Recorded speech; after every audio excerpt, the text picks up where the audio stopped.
It's simpler without you around. I'm severing our relationship. I never thought I'd hear such words on Thanksgiving night. I could feel the apple pecan crumble pie's warmth slowly slipping from my hands as I stood outside the front door in the chilly air. Claire Robinson, my mother, was in front of me. She had on pearl earrings and a satin shirt in a rich crimson. The juxtaposition of her impeccable beauty and her scathing remarks left my mind reeling. "Oh, what did you just say?" I just managed to ask. I was surprised at how raspy my voice was. "Don't make me say it again. It's Thanksgiving. Everyone wants to have fun." "The tone darkens when you arrive," she said, as though I were a challenging client. I said, "But I baked the pie again this year, just like always," before my voice faltered. Before I knew it, my sister Haley was standing behind her, observing us with a wineglass in her hand. "I warned you that this year, Mom. You ought to have declined. Chloe is unsure of her role," Haley remarked. "She just makes things awkward for everyone." "My place?" I automatically repeated what she had said, and Haley shrugged. "You provide background support both at work and at home. I assume you are aware of it. Not you are the star. Therefore, it's really a pain to show up and ruin the mood." With a loud crash, the world in front of me fell apart. I had spent every spare moment this past week going over pie recipes, buying supplies, and battling the oven till the small hours of the morning. It wasn't out of duty or a desire for acceptance. All I wanted was to get somewhat more intimate with the family. I finally answered, "I understand," and was taken aback by how composed I sounded. "I'll just leave this here." I carefully let go of the pie box and set it next to a terracotta pot beside the door. "Eat it if you feel like it," my mother's yelling voice said. "We don't want it," from behind. However, it no longer evoked any feelings in me. If anything, her blade-like tone conveyed desperation. I moved away from the entryway and started to walk without looking back. My father, Jason, came out of the home at that very time.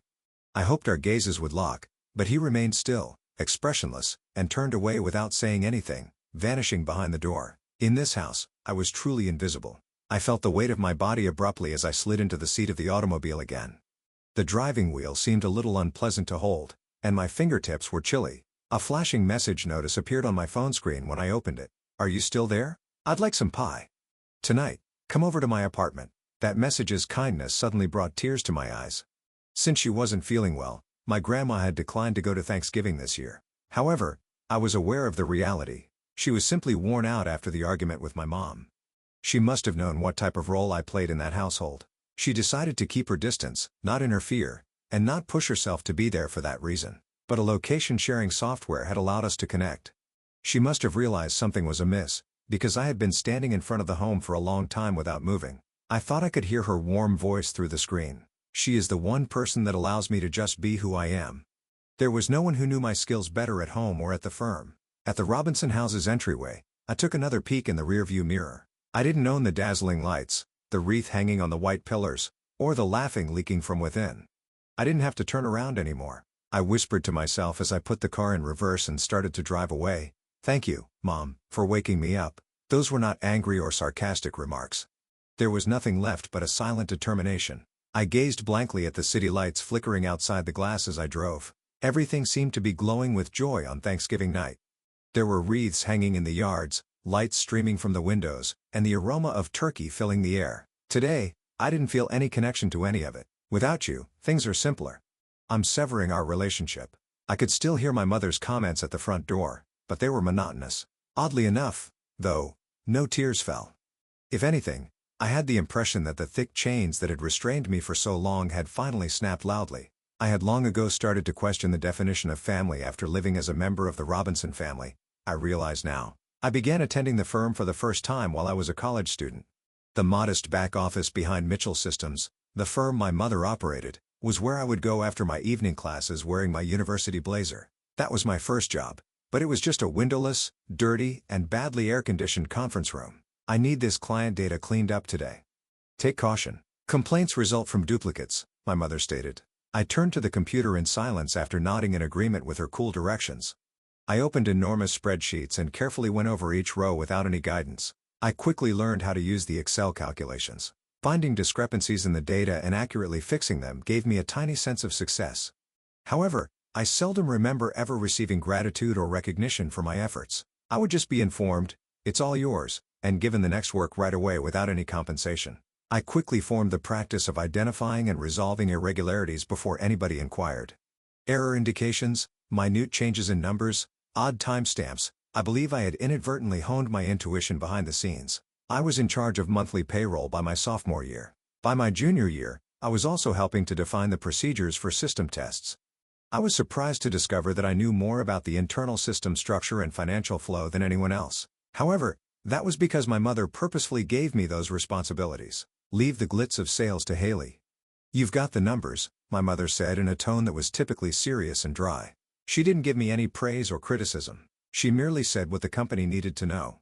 Nevertheless, I secretly hoped that her robotic voice had the smallest glimmer of expectancy. My responsibilities remained the same even after I graduated from college and formally joined the organization. As I got more involved in the basic functions, financial analysis, cloud server security, vendor contract audits, and collaboration with our accountant, Melissa, they actually grew more profound. The everyday operations, processes, and money would have repeatedly stopped if I hadn't been involved. I kept the field together by being the one who knew the task best, from modifying contract wording to setting up security settings to modifying figures before closing the books. However, my mother always favored my sister first and never recognized that contribution. She participated in important decisions, talked naturally in meetings, and was presented as the potential successor. In the meantime, I was invisible and never had a chance to speak, not even at meetings. A quiet, practical figure that only did as he was told. I was handled as though my non-existence had been presumed from the start. People who are best suited to work behind the scenes shouldn't stand out too much. One of my mother's favorite sayings was that, since I had no reason to reject it, I never did. I truly enjoyed spending time with my mother. I wanted to think it was my place because of this. Despite the lack of recognition or appreciation, I persuaded myself that doing my job well had purpose. My grandma, Emily, was the only one who ever claimed to have seen me in person. You are the foundation of this business, Chloe. It has nothing to do with glitz. Without its spine, no building can stand. My grandmother continued to visit the department where I worked, even after she retired from the firm, silently keeping watch over me as I worked hard with my hands. Her coffee always had the same scent and was of the same type. That little moment of comfort through the paper cup's lid warmed my heart in ways words could never describe. My grandmother's comments conveyed confidence rather than authority or command. Her eyes recognized me for who I was, not for my performance or my stats. As long as you're here, everything will be fine. I felt like I had reaffirmed my position every time she smiled and stated that. For someone like me, overburdened with responsibilities and without the time or space to speak up, her presence was like a lighthouse, a steady, serene light that never went out, even during stormy times. Someone reached out to me without saying a word before I totally collapsed, and that individual viewed me as a mature lady rather than a useful family member. The only thing that saved me was that fact. After working for the firm for more than 10 years, I eventually stopped and noticed something. Nobody had ever inquired about my desires.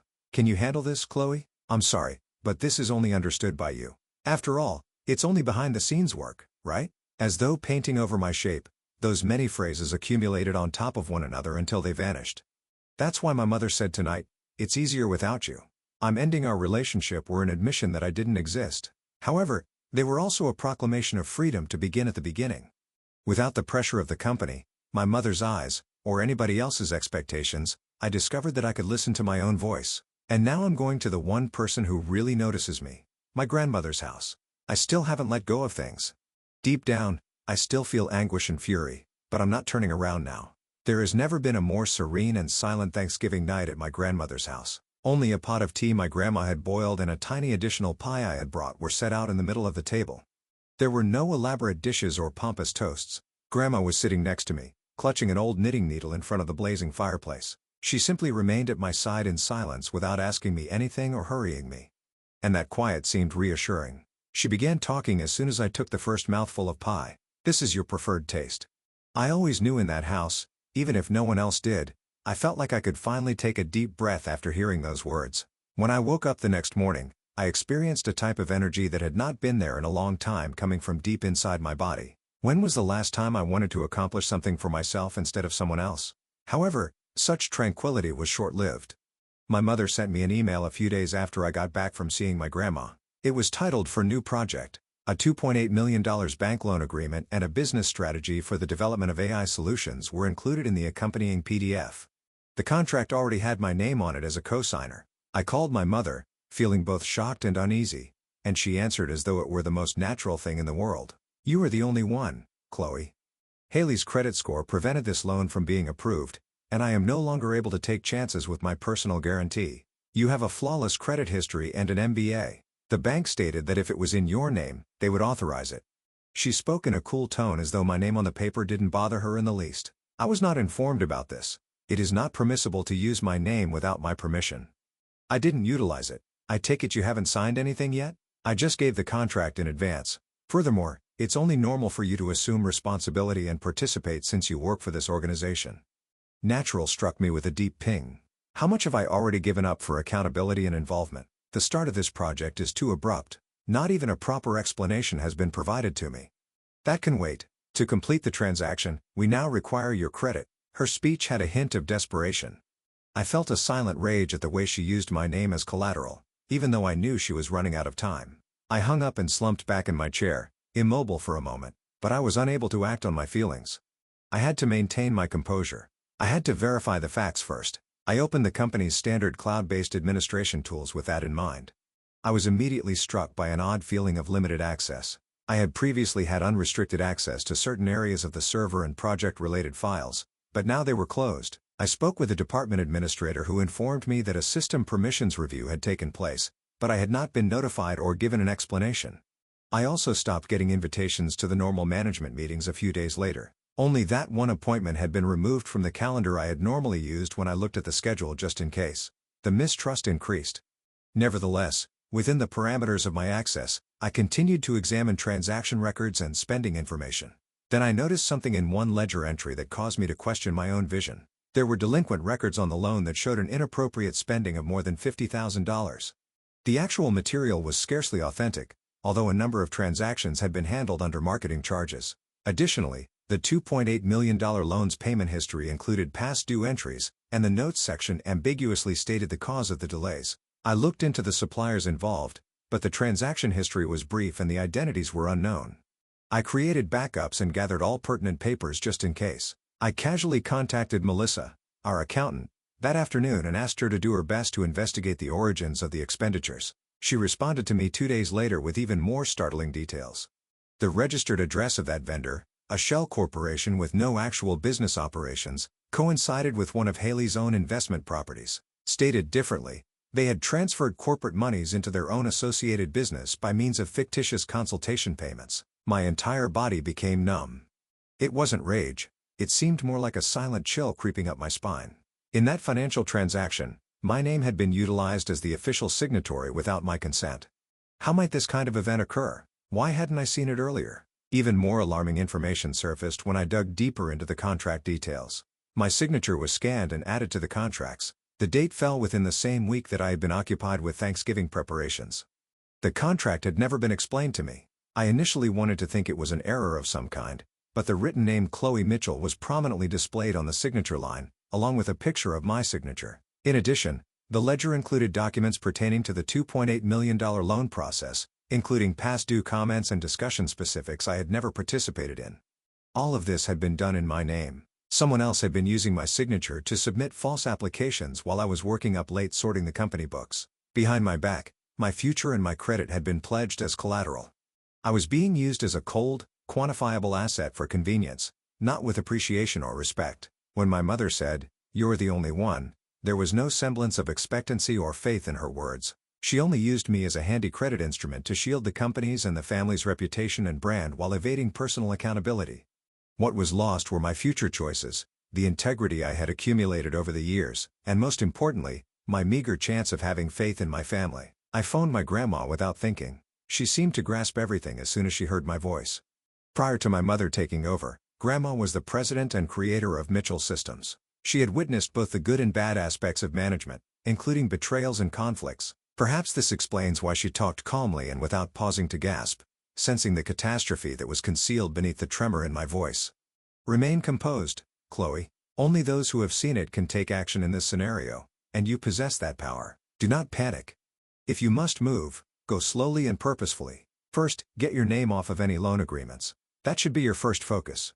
Only someone who has established a business and weathered irreversible disasters could have the solid weight and steadfast conviction in her voice. I went to my desk and started gathering the evidence while her words pressed softly against my back. I started by saving backups on an external device and moving the papers that demonstrated the fake signature into a different folder. I then looked for any trends in all of the documents that had been signed in my name throughout the previous 12 months. I could see that someone had attempted to copy my style since several contracts were obviously not formatted, worded, phrased, or laid up the way I usually do. No one had ever trusted me. All I had been was used. I then got in touch with Aubrey, a lawyer, and started drafting a formal notification that my name would not be used in any future loan agreements, that my signature had been used without my permission, and that the contract forms had fraudulent aspects. Quickly, gently, but fully, Aubrey answered. She also made arrangements for the appropriate papers to be turned over to an independent auditor and started to limit access to the company's IT systems. I had the proof I needed and the reputation I had earned in my hands. Finally, your life is about to begin, my grandma murmured with a little grin as I told her about it. Perhaps she was correct. No, she was entirely correct. I had always labored in the background, pursuing metrics to demonstrate my value and providing steadfast devotion. For the first time, however, I was starting to construct a future for myself. My signature was no longer required on the $2.8 million loan. Finally, I was able to identify myself as the main character rather than a supporting character. In my breast, my grandmother's words blazed like a light, not a spark, but a calm, constant fire that filled the house. I do it that and the individuals who had unjustly utilized my name would realize the true meaning of my silent power. A few days later, armed with all the prepared documentation, I went to our partner bank's corporate division. I carefully described the problem to Brandon, the lead loan officer, who was at the meeting. I produced a number of contracts that I had signed without authorization, thorough records of more than $50,000 in unapproved spending and information that connected a dubious vendor to potential theft. Brandon was unsure at first, but as he studied the documents, his face became serious and he gave a cautious nod. This is a significant issue. It has an impact on the loan's reputation. We'll start an internal inquiry right away. Quietly, I nodded. This was not retaliation. It was just an act to rectify the facts. I sent them a written statement and copies of the necessary paperwork, and I told them that our legal counsel will contact them to discuss the next steps, which included filing a lawsuit. I exhaled deeply after completing everything and walked out of the building. I went directly to the company's headquarters after that. For the first time in a long time, I entered the company's conference room that afternoon. The same day I had turned in my proof to the bank. My sister and mother were already waiting inside the room. When my mother noticed me, she paused going over some paperwork.